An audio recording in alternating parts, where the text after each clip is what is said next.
Kuelekea msimu mpya ligi kuu Tanzania Bara 2026-2027, Simba Sports Club wamemtambulisha mshambuliaji kutoka Mali, Ibrahim Doumbia. Huu sio usajili wa kujaza namba, huu ni usajili wa mchezaji anayekuja na kazi moja tu, kufunga mabao. Msimu uliopita Doumbia alikuwa moto wa kuotea mbali nchini Mali. Katika mechi 24 alifunga mabao 17 huku akitoa asisti 5 na kumaliza msimu akiwa mfungaji bora wa ligi kuu ya Mali.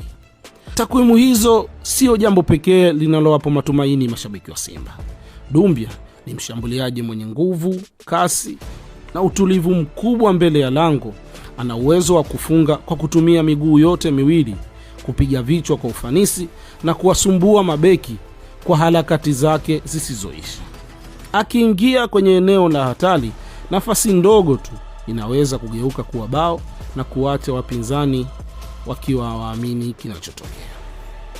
Usajili huu unaonyesha wazi kwamba Simba wameamua kuongeza makali ya ushambuliaji kuelekea msimu mpya wa 2026-2027, wakilenga kufanya vizuri kwenye NBC Premier League, kombe la shirikisho la CRDB na zaidi ya yote ligi ya mabingwa barani Afrika.